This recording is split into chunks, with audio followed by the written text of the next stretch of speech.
వరదలు వచ్చి ఇట్లా మనుషులు కొట్టుకుపోతా ఉన్నారు. ఏం జరిగిందో తెలుసా మీకు?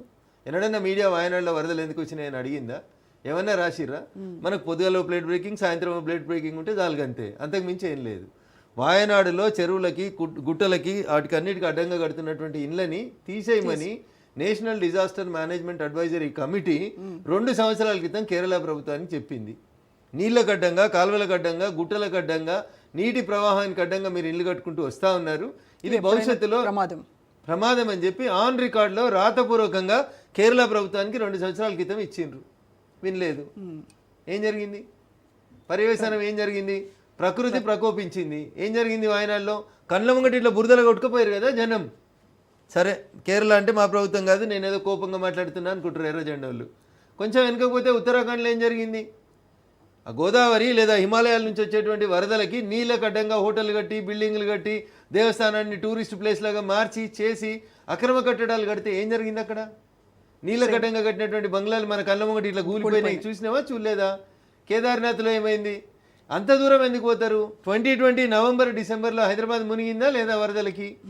4 రోజుల క్రితం చెన్నై సగం నీళ్ళలో ఉన్నదా లేదా? అంతకుముందు కార్లన్నీ మునిగిపోయినాయా లేదా చెన్నైలో, బెంగళూరులో? సో నా ఊరు భాగ్యనగరం. నా భాగ్యనగరం భాగ్యవంతులతోటి విరాజిల్లాలి, ఇలా పేదోడు ధనవంతుడు అందరు బతకాలని కోరుకుంటున్నా. కాబట్టి ఇలా వరదలు రావద్దని నేను కోరుకుంటున్నా. ఈ దేశ సర్వోన్నత న్యాయస్థానం సుప్రీంకోర్టు ఒక జడ్జిమెంట్ చెప్పింది. చెరువులలో, కుంటలలో, నాలాలలో కట్టిన కన్స్ట్రక్షన్స్ని 24 అవర్స్లో కూలగొట్టండి, ఎట్లాంటి నోటీస్ అవసరం లేదని చెప్పింది. చదువుకున్నాడుగా ఒక వకీలుగా చెరువులలో, కుంటలలో, నాలాలలో కట్టినటువంటి అక్రమ బిల్డింగ్స్ని కూలగొడితే మంచిది అన్న నేను. అంతేగాని రేవంత్ రెడ్డి గొప్ప చేసిండు, రంగనాథ్ గొప్ప చేసిండు అని చెప్పలే నేను. సో నేను సుప్రీంకోర్టు జడ్జిమెంట్ని ఇంప్లిమెంట్ చేయడం కరెక్ట్ అని చెప్పిన. ఎన్ కన్వెన్షన్ ఊలగొట్టమని, ఎన్ కన్వెన్షన్ సర్వే చేయమని, ఒకవేళ చెరువులు కడితే తొలగించమని 2014లో హైకోర్టు డివిజన్ బెంచ్ చెప్పింది. నేను కూడా గదే అడిగిన.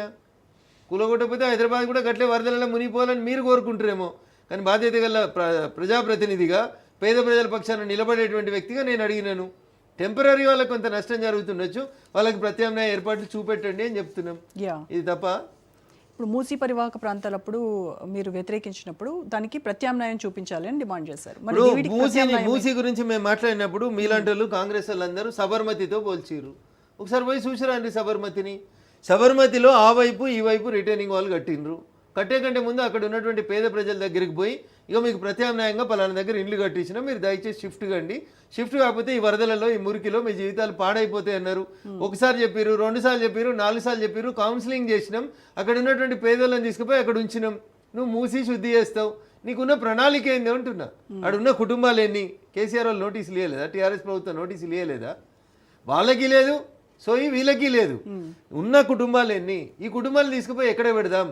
వీళ్ళు మళ్ళీ రేపు హైదరాబాద్లో వచ్చి వ్యాపారం చేసుకొని బతకాలంటే వీళ్ళకి మనం ప్రత్యామ్నాయంగా ఏం చూపెడుతున్నాం? ఏమైనా ఒక ఆలోచన ఉందా రాష్ట్ర ప్రభుత్వం దగ్గర? ఏం లేకుండా గుడ్డెద్దు చేనులో పడ్డట్టు నువ్వు ఖాళీ చేయాలని పొద్దుగానే బుల్డోజర్లు పట్టుకొని పోతే బరాబరి అపోజ్ చేస్తాం. పేదోడికి అన్యాయం చేస్తామనంటే మేము వ్యతిరేకంగా నిలబడతాం. మూసీ సుందరీకరణకు మేము వ్యతిరేకం కాదు, మూసీలు ఉన్న ఇల్లీగల్ కట్టడాలు తొలగిస్తామంటే మేము వ్యతిరేకం కాదు. కానీ ముందు పేదోళ్ళకి ఒక ఆశ్రయాన్ని, షెల్టర్ని ఇచ్చిన తర్వాత కూలగొట్టమని చెప్తున్నాం. హైడ్రా విషయంలో కూడా అంతే. ఇప్పుడు హైడ్రా విషయంలో అందరికీ ఒకటే న్యాయం జరగట్లేదు కదా, కొందరికి. అందుకనే వివేదించినాం కదా మేము. తిరుపతి రెడ్డి గారికి నోటీస్ ఇచ్చి 4 రోజులు హైకోర్టుకు స్టే తెచ్చుకునేందుకు టైం ఇచ్చినప్పుడే రంగనాథ్ లాస్ట్ ఇస్ క్రెడిబిలిటీ. గరీబుల దగ్గరికి పోయి నోటీసులు లేకుండా కూకట్పల్లిలో కూలగొడితే ఒక యాదమ్మ అనే ఒక అక్క చనిపోయింది. రాజేందర్ నగర్లో పోయి కొట్టేస్తే షెడ్లు ఖాళీ చేసేటప్పుడు ఆ మిషనరీ ఉన్న వాళ్ళంతా ఏడ్చిరు, సార్ కొద్ది సమయం ఇస్తే మేము ఈ మిషనరీ అంతా తీసుకొని బయటికి వెళ్ళిపోతామని. ఇవి చేయాలి కదా. మరి అదే అట్లే తిరుపతి రెడ్డికి కూడా అట్లే కొట్టాల్సి ఉండే. ఒక నిజంగా రేవంత్ రెడ్డికి, కాంగ్రెస్ పార్టీకి, రంగనాథ్కి చిత్తశుద్ధి ఉంటే తిరుపతి రెడ్డి గారికి నోటీస్ ఎందుకు ఇచ్చారు? అట్లే పేదోళ్ళకు కూడా నోటీస్ ఇస్తే వాళ్ళు కూడా కోర్టుకు పోయేటోళ్ళు. సో అక్కడ we're differing with HYDRAA. Ranganath గారితో మేము డిఫర్ అవుతుంది అక్కడే.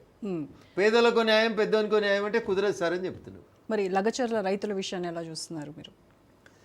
నేనేమంటున్నా, ప్రతిదానికి ఒక కంపారిజన్ నేను చెప్తే మీకు, మీరు టీఆర్ఎస్ని తిడుతురు, కాంగ్రెస్ని పొగుడుతురు అంటారు. మీరు రైతులకు బేడీలు వేయలేదా? మీరు రైతులకు బేడీలు వేసిరు కదా ఖమ్మం మార్కెట్ యార్డ్ లోపల. ఇలా రేవంత్ రెడ్డి కూడా అదే చేసింది. అందుకనే నేనేమంటున్నా, కాంగ్రెస్, టీఆర్ఎస్ ఈ రెండు కూడా ఒకటే తాను ముక్కలు. ఇవన్నీ ట్విన్స్ అన్నట్టు. ఇవి వీణావాణి అని ఒక ట్విన్స్ గురించి ఊకే మనం పేపర్లలో, టీవీలలో చూసి బాధపడతాం కదా.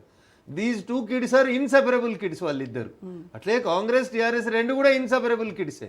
ఎందుకంటే టీఆర్ఎస్ అధికారంలో ఉన్న రోజులు ఎంఐఎం చెప్పేది केसीआर अच्छा कर रहा, केसीआर अच्छा कर रहा, उन्हों एक टोपी लगा के दोनों मिलके अच्छा कर रहे बोल के भाई भाई बोल के फिरा.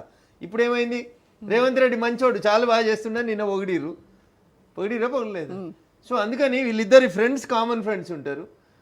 వాళ్ళు ఖమ్మంలో వేసిర్రు, వీళ్ళు లగచర్లలో వేసిర్రు. వాళ్ళు రైతుల మీద లాఠీచార్జ్ చేసిర్రు, వీళ్ళు రైతుల మీద లాఠీచార్జ్ చేసిర్రు. Then where is the difference between TRS and Congress? Yeah, TRS అధికారంలోకి రాగానే టీఆర్ఎస్ వాళ్ళని కట్టెలు పట్టి కొట్టుకున్న వాళ్ళు, నల్ల అద్దాలు పెట్టుకొని తిరిగిన గూండాలు అందరూ పార్టీ మరి పింక్ జెండా కప్పుకున్నారు. 3 రంగుల జెండా మీద గెలిచి వచ్చి పింక్ జెండాలో కలిసిర్రు. ఇలా పింక్ జెండా అధికారం పోయి కాంగ్రెస్ 3 రంగుల జెండా అధికారంలోకి రాగానే ఇంట్లో గెలిచిన వాళ్ళు 10 మంది పోయి మళ్ళీ అందరూ వచ్చిర్రు. మా వాళ్ళు ఎవరు అట్లా చేయలేదే. సో అందుకని these two are inseparable kids, twins అన్నట్టు. ఒక నాణ్యం తీసుకుంటే అటు బొమ్మ ఉంటుంది, ఇటు బొరుసు ఉంటుంది. అట్లా కాంగ్రెస్ ఒక దిక్కు, టీఆర్ఎస్ ఒక దిక్కు. ఇక వేరే వాళ్ళు ఎవరు రావద్దు, మేమే ఉండాలని నాటకం చేస్తారు. ఆ నాటకాన్ని మేము తీవ్రంగా ఎండగడతా ఉన్నాం. దాంట్లో మాకు రేవంత్ రెడ్డికి ఎంత దూరం ఉంటామో, కేటీఆర్కి అంతే దూరం, కేటీఆర్కి ఎంత దూరం ఉంటామో, హరీష్ రావు కూడా అంతే దూరం ఉంటాం. యా, ఎమ్మెల్యేలు పార్టీ ఎవరైతే ఫిరాయించారో ఆ పార్టీ ఫిరాయించిన ఎమ్మెల్యేల పైన అనర్హత వేటు వేయాలి అని కేటీఆర్ చెప్తున్నారు. మరి ఇది ఎంతవరకు సమర్థనీయం?